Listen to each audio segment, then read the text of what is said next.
Welcome to పొలిటెంట్ media. భారతదేశ చరిత్రలో మొదటిసారిగా ఒక జడ్జ్ ఇంపీచ్మెంట్కు గురవుతున్నారా? ఈ అంశంపై ప్రస్తుతం చర్చ జరుగుతుంది. ముఖ్యంగా జస్టిస్ యశ్వంత్ వర్మ అంశానికి సంబంధించినంత వరకు అనేక రకాలైన కథనాలు వస్తున్న నేపథ్యంలో ఆయనకు సంబంధించిన కేసేంటి, భారతదేశ చరిత్రలో మొదటిసారిగా ఒక జడ్జిపై ఇంపీచ్మెంట్ రాబోతుందన్న అంశానికి సంబంధించి వివరాలు మనం తెలుసుకునే ప్రయత్నం చేద్దాం. మొత్తానికి కేసేంటి, ఈయనకు సంబంధించిన ఆరోపణలేంటి, తాజాగా పార్లమెంట్లో ఈయనకు సంబంధించినంత వరకు ముగ్గురు సభ్యులు గల కమిటీ ఇచ్చిన నివేదిక ఏంటి, ఆ నివేదికలో ఏ అంశాలు ఉన్నాయి, ఇవన్నీ మనం తెలుసుకునే ప్రయత్నం చేద్దాం.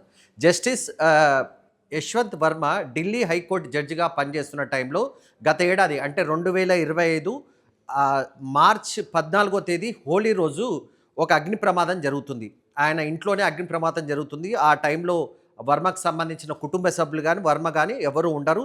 చాలా విఐపి మూమెంట్ ఉండే ఏరియా కావడం చేత, అది కూడా ఢిల్లీ హైకోర్టుకి సంబంధించిన ఒక జడ్జి కావడం చేత ఆయన ఇంట్లో అగ్ని ప్రమాదం జరిగిన వెంటనే అగ్నిమాపక సిబ్బంది కానీ ఇతరులు కానీ అక్కడికి వచ్చి దాన్ని మంటలు ఆర్పివేసే ప్రయత్నం చేస్తారు. ఈ టైంలో ఆయన ఇంట్లో ఎవరు ఉండరు. కానీ మంటలు ఆర్పుతున్న సమయంలో 14వ తేదీ నుంచి 15వ తేదీ వరకు ఇది జరిగిందని మనం చెప్పుకోవచ్చు. ఎందుకంటే హోలీ రోజు జరిగింది, తర్వాత నెక్స్ట్ డే కూడా ఇది కంటిన్యూ కావడంతో దీనికి ముందు జాగ్రత్తగా అగ్నిమాపక సిబ్బంది కానీ వాళ్ళు కానీ మిగతా వాళ్ళు కానీ అక్కడ తనిఖీలు చేయడం కానీ ఆపడం ప్రయత్నం చేశారు. ఆ సందర్భంగా వాళ్ళకు భారీగా 500 నోట్ల కట్టలకు సంబంధించి భారీ కట్టలకు వాళ్ళకు బయటపడుతుంది. మొదటగా ఈ అంశాన్ని బయటికి తీసుకురావడానికి కొంత పోలీసులు కానీ అగ్నిమాపక సిబ్బంది కూడా కొంత ఇబ్బంది పడతారు. ఎందుకంటే ఎక్కడివి లభించాయంటే ఒక హైకోర్టు జడ్జి ఇంట్లో, అది కూడా ఢిల్లీ హైకోర్టుకి సంబంధించిన జడ్జి ఇంట్లో ఇది లభించాయి కనుక ఈ అంశాన్ని బయటికి తీసుకురావాలా, చెప్పాలా వద్దా అనే అంశానికి సంబంధించి దాదాపు 2-3 రోజుల పాటు కొంత తర్జన భర్జన జరిగిన సోషల్ మీడియా వేదిక ద్వారా ఈ అంశం తెరపైకి వస్తుంది. ఈ అంశానికి సంబంధించి ఒక జడ్జి ఇంట్లో ఇన్ని నోట్ల కట్టలు ఏ రకంగా ఉన్నాయి, అవి కూడా కాలిపోయి ఉంటాయి, చాలా వరకు కాలిపోయి ఉంటాయి. వాటిని ఒక రూమ్లో భద్రపరిచి ఉన్నట్టుగా పోలీసులు గుర్తించారు. అంత భారీ కట్టలు అక్కడ ఎందుకున్నాయి, ఆయన ఎందుకు అక్కడ దాన్ని దాచిపెట్టారు, దాంతోపాటు కొన్ని గోడల్లో కూడా డబ్బులు ఉన్నట్టుగా ఆరోపణలు వచ్చి ఈ మొత్తం అంశం తెరపైకి వచ్చిన వెంటనే సుప్రీంకోర్టుకు సంబంధించినంత వరకు ఈయన పైన ఒక విచారణ కమిటీ వేస్తారు. దాన్ని ఇన్ హౌస్ కమిటీ అంటారు. సుప్రీంకోర్టు ఒక జడ్జికి సంబంధించినంత వరకు ఆరోపణలు వచ్చినప్పుడు వెంటనే ప్రభుత్వం దీనిపైన జోక్యం చేసుకోవడానికి ఉండదు, సుప్రీంకోర్టే జోక్యం చేసుకోవాల్సి ఉంటుంది.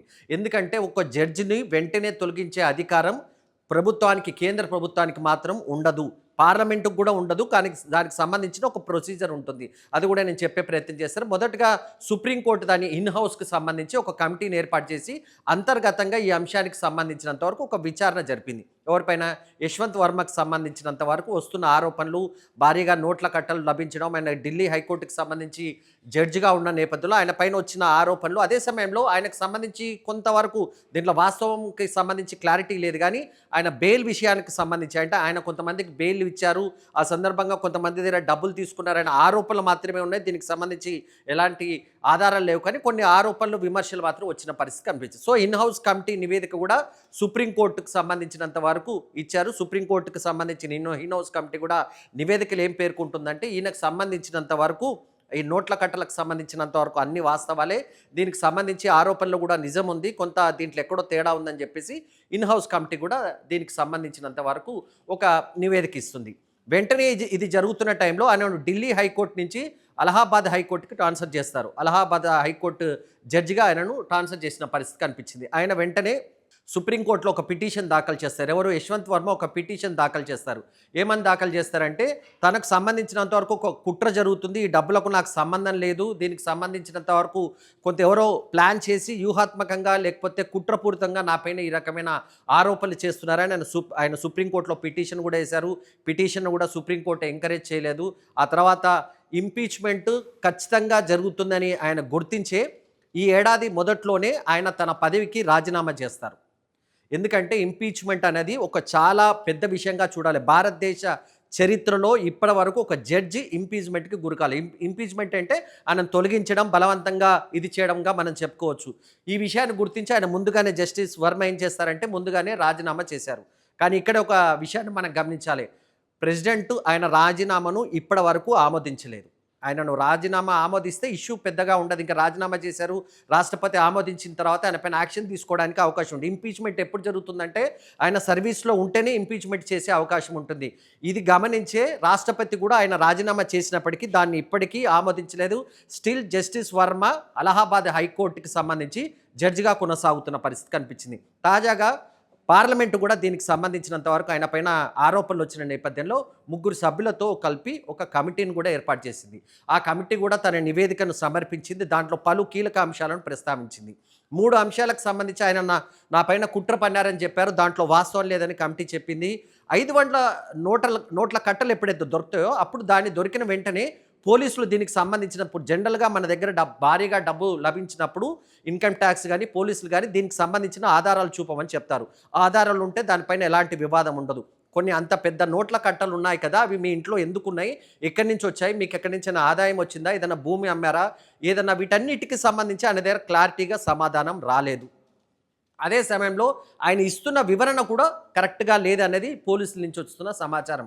ఈ నేపథ్యంలోనే సుప్రీంకోర్టుకు సంబంధించినంత వరకు నివేదిక వచ్చింది. పార్లమెంట్‌కి సంబంధించిన కూడా నివేదిక వచ్చిన నేపథ్యంలో ఇప్పుడు పార్లమెంట్‌కి నివేదిక చేరిన నేపథ్యంలో ఇప్పుడు ఆయన పైన ఇంపీచ్‌మెంట్ చేయడానికి పార్లమెంట్‌కి అధికారం ఉంటుంది.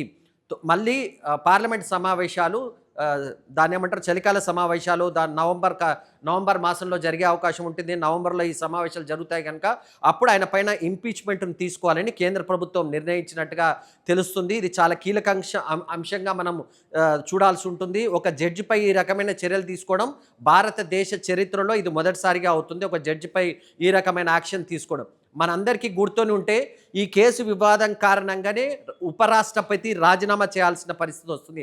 మనందరికీ గుర్తుంటుంది ధన్‌ఖడ్ అని ఒక ఉపరాష్ట్రపతి మనకు ఉండేవారు. కానీ ఆయన ఈ కేసు అంశానికి సంబంధించి కాంగ్రెస్ పార్టీకి అనుకూలంగా వ్యవహరించారనే విమర్శలు వచ్చిన నేపథ్యంలోనే ఆయన రాజీనామా చేసిన పరిస్థితి కనిపించింది.